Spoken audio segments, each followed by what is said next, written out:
Hi friends, मैं आप लोगों का इस चैनल के ऊपर स्वागत करता हूं। और आइए आज हम पावर प्लांट के जो क्वेश्चन हम रिकॉर्ड कर रहे हैं वो ये है चौथा वीडियो है, जिसमें हम पहले जितने वीडियो थे उसमें सभी हम thermal power plant, hydro power plant and nuclear power plant, gas and diesel turbine power plant, इन सभी का हमने डिस्कस कर लिया था। अब हम जो combination working of power plant, जितना भी वर्किंग है कॉम्बिनेशन में और जो पूछे जाते क्वेश्चन इंपॉर्टेंट कुछ अलग अलग पॉइंट्स से, उसको हम देखते हैं।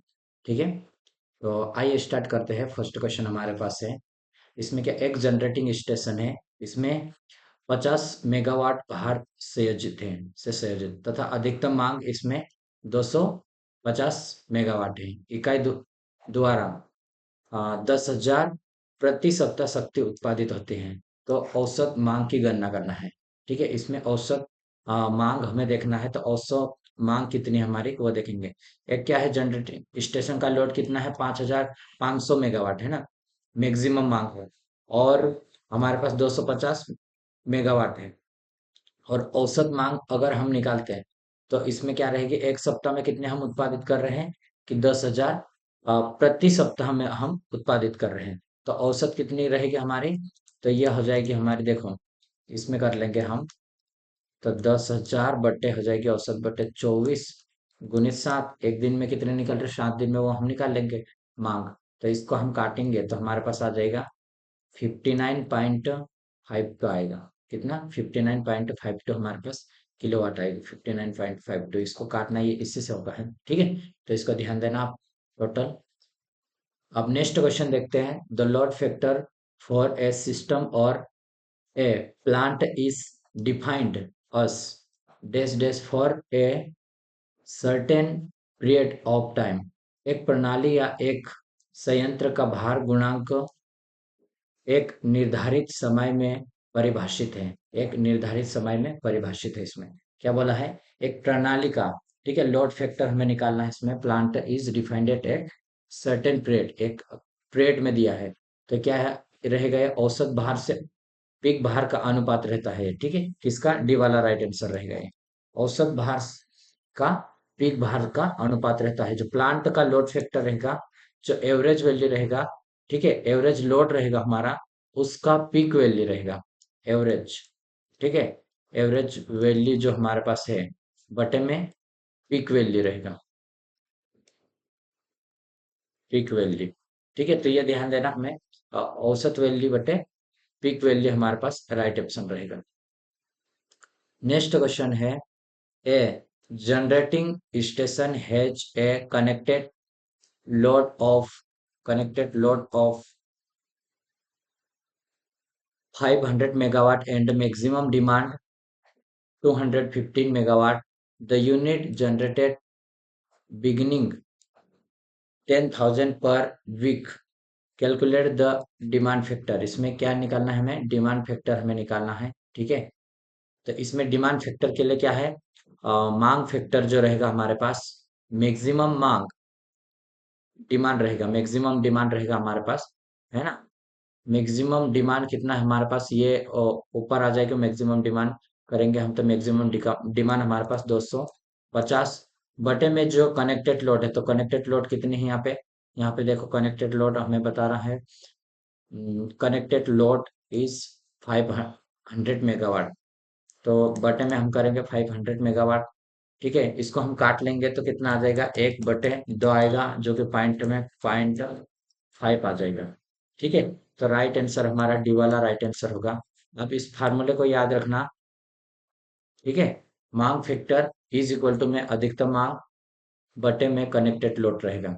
ठीक है, नेक्स्ट क्वेश्चन देखते हैं हम। संस्थापित रिजर्व का वे हिस्सा जो प्रचालित स्थिति में रखा जाता है परंतु पीक लोड की आपूर्ति की सेवा में उपयोग नहीं होता है, किस नाम से जाना जाता है। ठीक है, portion of the installed reserve kept in operation condition but not placed in service to apply the peak load is known as। ठीक है, तो ये हमें देखना है। तो ये क्या हमारा राइट आंसर, कोल्ड रिजर्व रहेगा हमारा। ठीक है, संस्थापित रिजर्व का वो हिस्सा जो प्रचालित स्थिति में रखा जाता है, परंतु पीक लोड की आपूर्ति की सेवा में उपयोग नहीं होता है, कोल्ड रिजर्व में रहता है। ठीक है,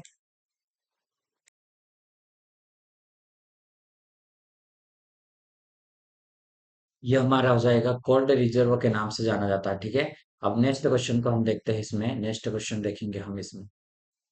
नेक्स्ट क्वेश्चन देखो, the area under load curve represented, जो एरिया रहता है वो क्या रिप्रेजेंटेड करता है, ये हमें पूछा गया है। ठीक है, कर्व के अंदर जो एरिया रहेगा, जैसे कि एक ये कर्व है, जो एरिया इतना है, जैसे मान के चलो अलग अलग समय पे अलग अलग ये आ रही है, तो इस एरिया को टोटल को रिप्रेजेंटेड क्या करेगा, तो ये हमारा किसको करेगा, ये एनर्जी कंज्यूम को रिप्रेजेंटेड करेगा। ठीक है, बाहर के वक्र अ, अंतर्गत क्षेत्रफल उपभोग को ऊर्जा को प्रदर्शित करता है। ठीक है, अब इससे हम क्या क्या देख सकते हैं, इसको देखते हैं हम। ठीक है, किसी शक्ति केंद्र पर परिवर्तित लोड को संपूर्ण दिवस मतलब पूरे एक दिन के लिए दैनिक लोड कर्व के द्वारा दर्शाया जाता है। मतलब एक दिन में कितना हुआ, और एक दिन का भी हम एक कर्व बना सकते हैं, डायग्राम बना के देख सकते हैं कि यार हमारी 12 बजे कितनी एनर्जी कंज्यूम हो रही है, उसके बाद 1 बजे कितने, शाम के समय कितने हो रही है, मॉर्निंग में कितने हो रही है, पूरा हम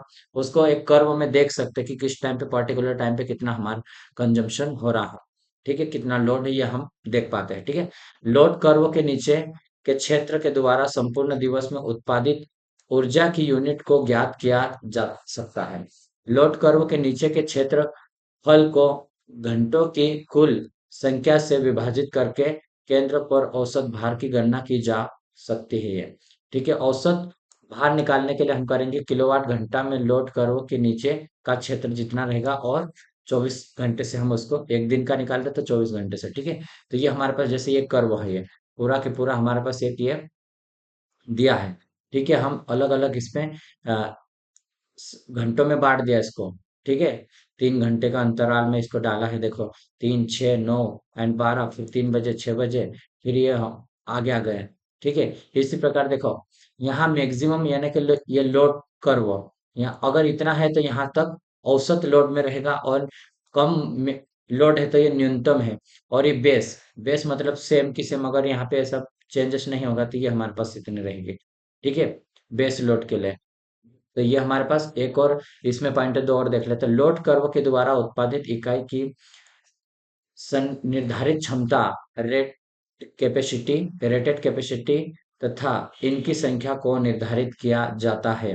ठीक है, उत्पादन केंद्र के प्रचालन संबंधित नियोजन शेड्यूलिंग को निश्चित करने के लिए लोड कर्व का उपयोग किया जाता है इसमें।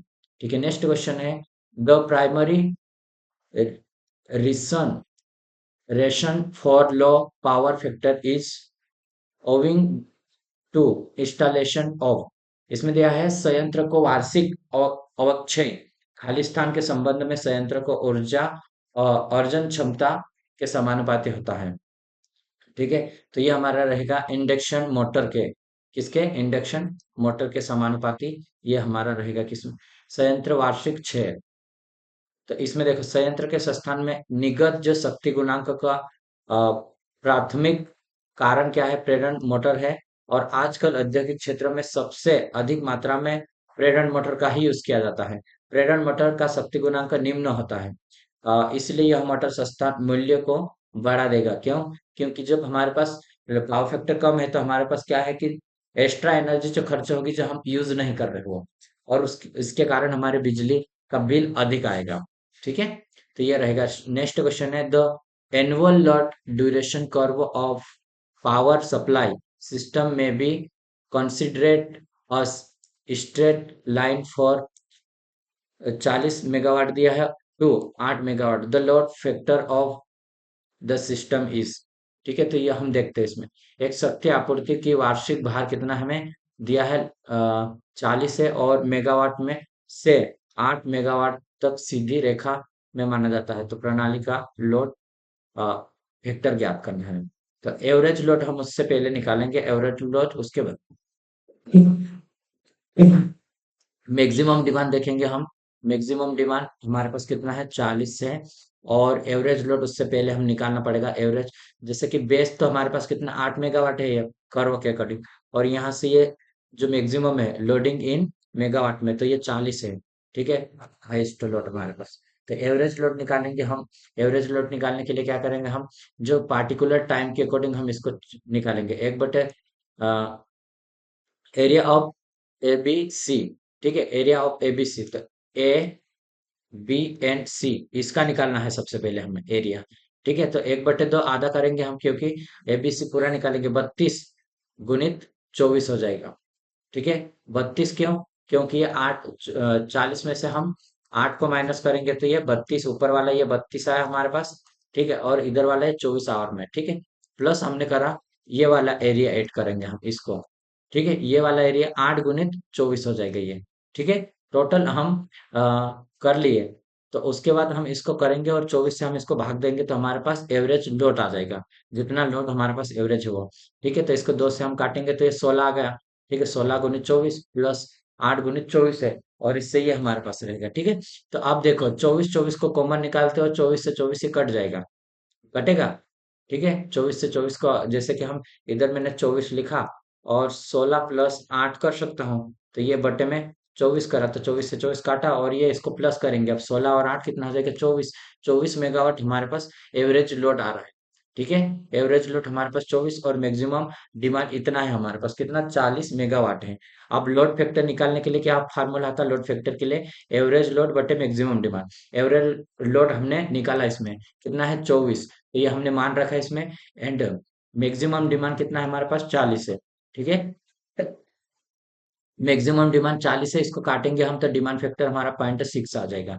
ठीक है, तो लोड फैक्टर अगर हम निकालते हैं तो परसेंटेज में निकालेंगे तो ये कितना आ जाएगा, 0.6, 100 करेंगे तो ये क्या हमारा 0 हो जाएगा इधर। ठीक है, तो ये हमारे पास 100 में ये आएगा, 40% में आ जाएगा, सॉरी 60% में आएगा। ठीक है, नेक्स्ट क्वेश्चन है, the load curve of A system is shown in the figure. The load factor of the system is, दी गई आकृति में एक प्रणाली का भार वक्र दर्शाया गया है। प्रणाली का भार कारक लोड फैक्टर क्या होगा, लोड फैक्टर क्या होगा ये हमें देखना है। ठीक है,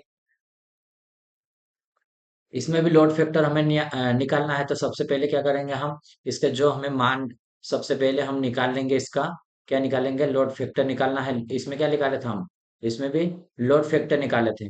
तो इसमें जो हमारा मैक्सिमम, तो ये हमारे पास दिया है 100, लेकिन उससे पहले हमें क्या निकालना रहेगा, ये वाला देखो, ये टोटल निकाल लो पहले 24 में, और ऊपर वाला निकालो, ये 90 का रहेगा ये।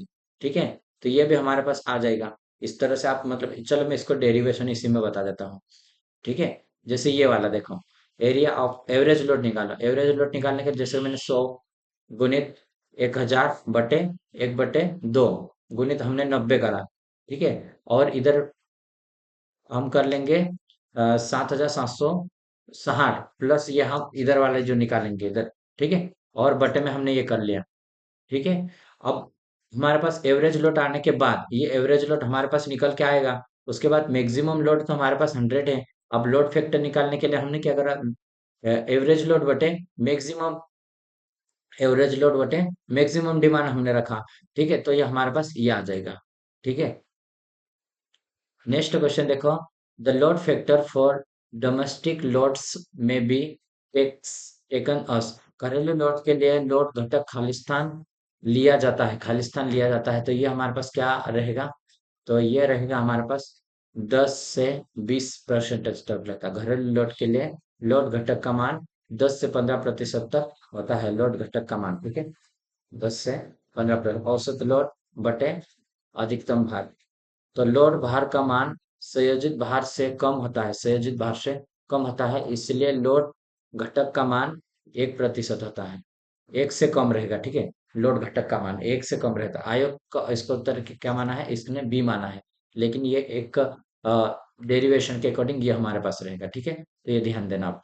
नेक्स्ट क्वेश्चन है हमारे पास, किसी संयंत्र का उपयोग कारक यूटिलाइजेशन फैक्टर कम होने का अर्थ है कि संयंत्र, क्या है संयंत्र, ये हमें देखना है। ठीक है, यूटिलाइजेशन फैक्टर के लिए, तो ये हमारे पास केवल आवश्यकता पड़ने पर प्रयोग होता है ये।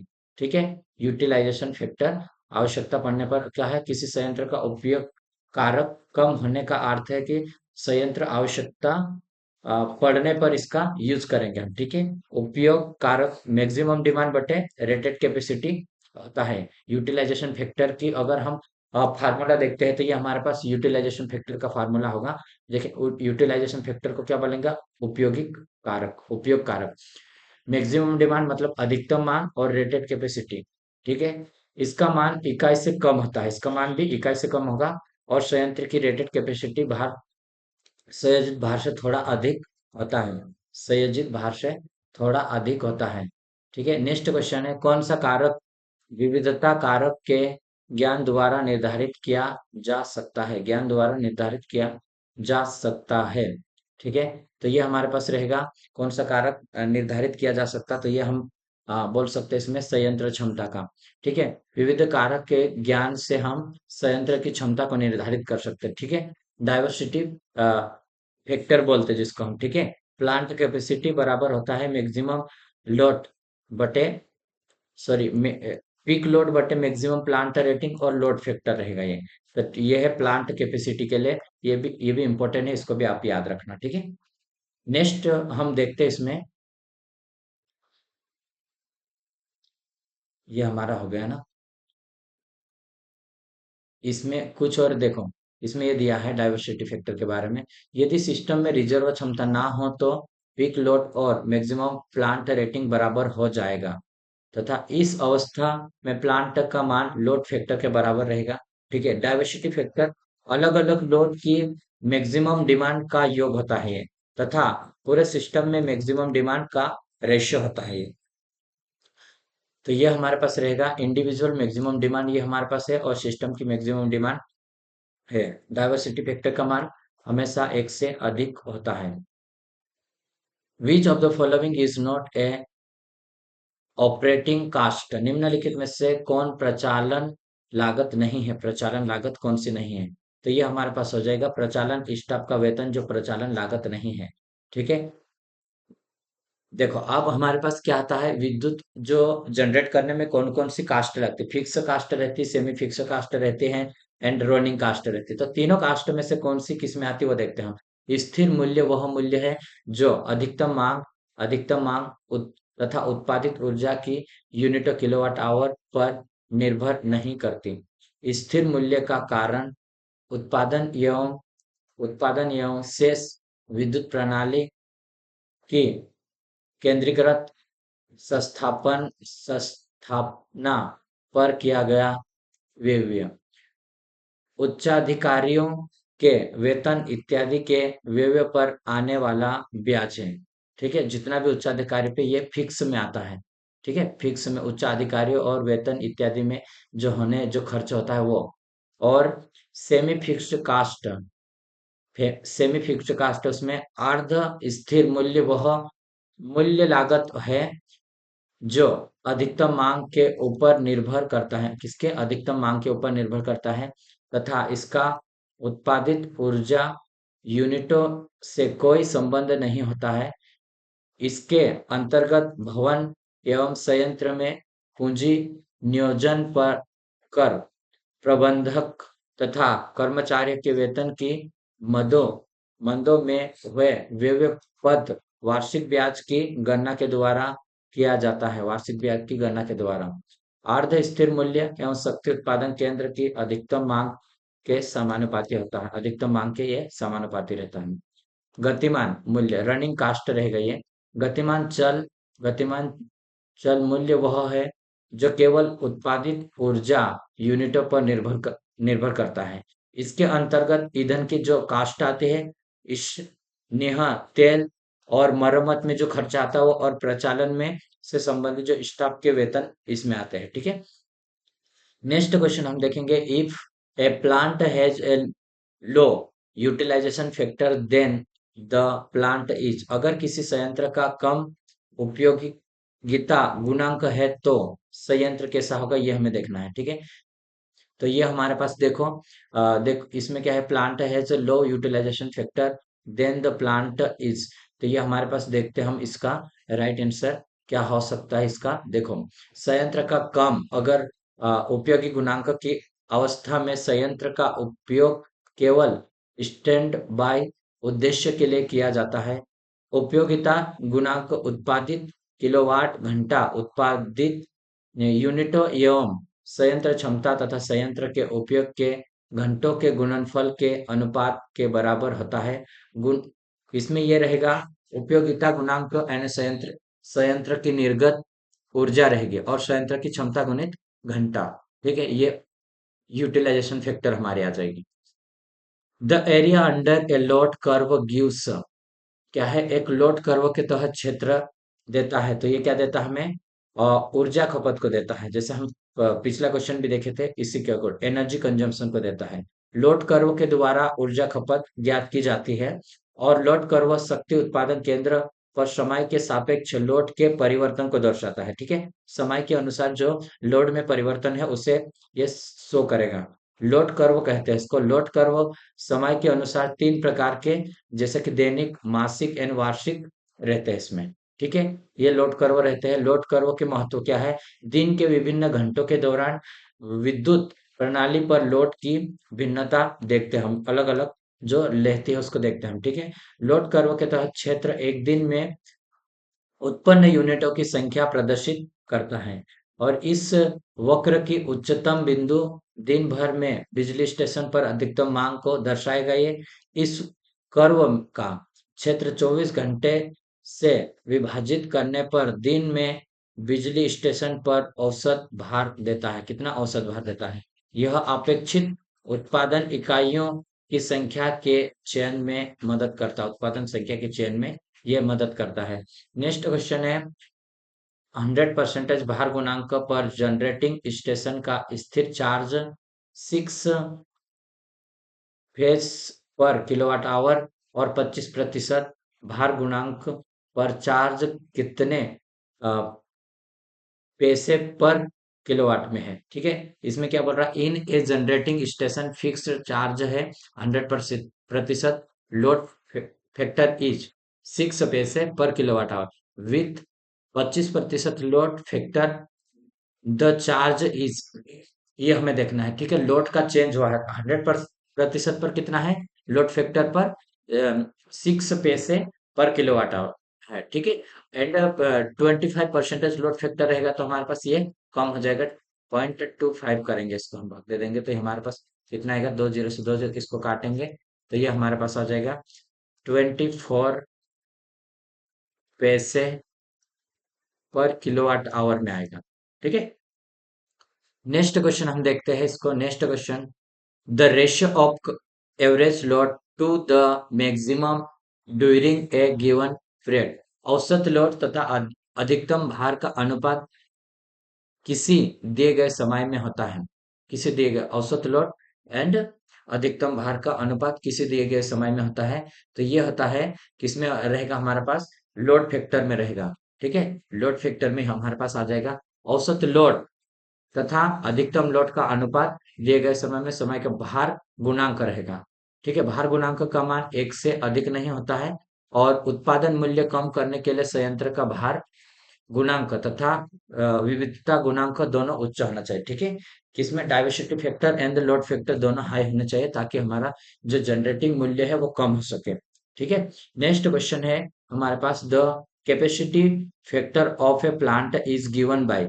ठीक है, इसमें दिया है संयंत्र की क्षमता गुणांक देखना है। ठीक, तो ये है एवरेज लोड बटे प्लांट कैपेसिटी। ठीक है, एवरेज लोड बटे ये प्लांट कैपेसिटी है। ठीक है, क्षमता ये है एवरेज लोड बटे प्लांट कैपेसिटी रहेगी। In a power supply system demand factor is defined as, शक्ति प्रदाय तंत्र में मांग गुणांक की परिभाषा की जाती है। ठीक है, मांग गुणांक की परिभाषा की जाती, शक्ति प्रदाय तंत्र में डिमांड फैक्टर की परिभाषा की जाती है। तो ये हमारे पास है मांग गुणांक की, तो अधिकतम मांग बटे संयोजित भार रहता है। ठीक है, कौन सा रहेगा हमारे पास, डी वाला, मैक्सिमम मांग बटे संयोजित भार रहता है।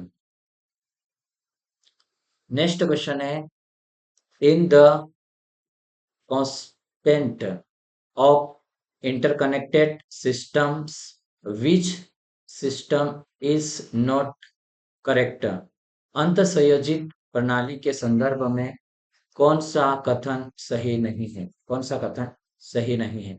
ठीक है, तो ये हमारे पास हो गया उत्पादन की लागत बढ़ती है। ठीक है, आपसे जुड़ी प्रणाली के संदर्भ में उत्पादन लागत बढ़ती है, ये क्या है हमारे पास, सही नहीं है। ठीक है, क्या है, इंटरकनेक्टेड में क्या रहता है, स्पीच क्षमता घट जाएगी, और उसके बाद क्या है, संग्रह क्षमता घटेगी, मतलब डिक्रीज स्पेनिंग रिजर्व कैपेसिटी, ये भी घटेगी। ठीक है, और उसके बाद हमारी विश्वसनीयता बढ़ जाएगी इसमें। तो ये हमारे पास राइट आंसर तीन है, लेकिन एक हमारे पास इसमें क्या है, गलत है। ठीक है, तो इसको भी ध्यान देना। नेक्स्ट क्वेश्चन है हमारे पास, नेक्स्ट क्वेश्चन, किसी उत्पादन संयंत्र में जनरेटिंग स्टेशन का मांग गुणांक निम्न में से कौन है। तो मांग गुणांक क्या रहता है, मैक्सिमम डिमांड बटे क्या रहेगा हमारे पास, कनेक्टेड लोड। ठीक है, तो किस में है हमारे पास, मैक्सिमम डिमांड ये है और कनेक्टेड लोड ये है, तो क्या है, लोड फैक्टर में आ जाएगा, ये लोड फैक्टर में आ जाएगा। When a source is delivering maximum power to the load, the efficiency will be, जब एक स्रोत लोड को अधिकतम विद्युत का निर्गम कर रहा हो तो दक्षता कितनी होगी, दक्षता कितनी होगी। ठीक है, तो ये हमारे पास हो जाएगा, दक्षता कितनी होगी इसमें, तो ये 100%। Condition for maximum power transfer, तो 100% रहती है, क्यों, क्योंकि इसमें जो इंटरनल रेजिस्टेंस और लोड रेजिस्टेंस दोनों इक्वल होगा हमारा। ठीक है, और इसमें पावर इतनी होगी, वी आई स्क्वायर बटे 4 RL हो जाएगा। ठीक है, इफिशिएंसी अगर हम इसकी निकालते हैं तो ये हमारे पास आ जाएगी 50। ठीक है, तो इसको ध्यान देना, ये पूछा है हमें, when a source is delivering maximum power to the load, the efficiency will be, तो कितनी 50% हमारी रहेगी इसमें। नेक्स्ट क्वेश्चन अगर बात करते हैं, एक ton unit of air condition load in terms of kilowatt is, इसमें बोला है एक टन वातानुकूलन भार की इकाई किलोवाट की शब्दावली में हमें देखना है। एक टन है हमारे पास, लेकिन उसमें जो एयर कंडीशनर रहता ना, जो ठंडा करने वाला, ठीक है, जो कि एक टन में उसको हम करते हैं, तो ये हमारे पास क्या रहता है, जब एक टन के बराबर में रहेगा 3.5 किलोवाट आवर में रहेगा, 3.5 किलोवाट आवर में रहेगा। Energy quantity index is equal to, ऊर्जा मात्रा सूचकांक निम्न के तुल्य है, ऊर्जा मात्रा सूचकांक एनर्जी क्वांटिटी। ठीक है, तो ये हमें देखना है, इसमें क्या रहेगा हमारे पास, एनर्जी इनपुट बटे एनर्जी यूज्ड, ये हमारा ऊर्जा मात्रा सूचकांक है। ठीक है, क्या है, ऊर्जा मात्रा मात्रांक सूचकांक, ये हमारे पास आउटपुट बटे इनपुट आएगा। ठीक है, जितनी इनपुट में मतलब जितनी यूज हो रही है, ये हमारे पास रहेगी। ठीक है, नेक्स्ट है, which of the following industrial will consume maximum power पर टन ऑफ प्रोडक्ट प्रोड्यूस, इसमें निम्नलिखित उद्योग में से कौन सा प्रति टन उत्पादन के लिए अधिकतम विद्युत की खपत करेगा, अधिकतम विद्युत की खपत कौन करेगा। तो ये हमें देखना है कि जो एल्यूमिनियम है वो अधिकतम रहे, एल्यूमिनियम प्रति टन उत्पादन के लिए अधिकतम विद्युत की खपत करेगा। ठीक है, तो ये हमें ध्यान देना है इसमें, क्योंकि इसमें तो एलॉय धातु है ये, और सीमेंट है, और ये जिंक है, इसमें ये हमारे पास ज्यादा खर्च करेगा। The value of diversity factor is, विभिन्नता गुणांक का मान होता है, तो ये मान किसका रहेगा, ग्रेटर देन 1 रहेगा हमारे पास। ठीक है, विभिन्नता गुणांक का मान 1 से अधिक होता है, विभिन्नता गुणांक बराबर में अधिकतम मांग का योग बटे शक्ति संयंत्र पर अधिकतम मांग हो जाएगा। विभिन्नता गुणांक का मान जितना अधिक होगा, शक्ति संयंत्र की लागत उतनी ही कम रहेगी, डाइवर्सिटी फैक्टर बोलते हैं जिसको हम। ठीक है, अधिकतम मांग बटे रहेगा और शक्ति संयंत्र पर अधिकतम मांग रहेगा। ठीक है, तो ये हमारे पास रहेगा। अब हमारे पास नेक्स्ट टॉपिक शुरू हो जाएगा, जो कि हम अभी इसमें करेंगे। ठीक है, देखिए ये वाला चैप्टर हम कोशिश करते हैं कि देखो, समथिंग इसमें हो गया है आधे घंटे का जो लेक्चर है, और मैं चाहूंगा कि छोटे छोटे हम एक एक टॉपिक को कवर करें। इसमें हम एक टॉपिक कंप्लीट कर लिए, अब यहाँ से non conservation source of energy के बारे में हम आगे वाले अलग दूसरा वीडियो बना लेता हूँ और इसी को मैं प्लेलिस्ट में सभी को मैं एक साथ डाल रहा हूँ, ठीक है। जो प्लांट पावर प्लांट की एक प्लेलिस्ट बनाया हूँ उसी में इसको भी डाल दूंगा, ठीक है। तो वीडियो अगर आपको पसंद आता है तो आप इसको लाइक करें, सब्सक्राइब करें, अपने दोस्तों तक भी भेजें, ठीक है। अगर वीडियो पसंद आए तो हमारे साथ आप जुड़ सकते हैं, ठीक है। और अब हम अगले वीडियो में मिलते हैं, ठीक है।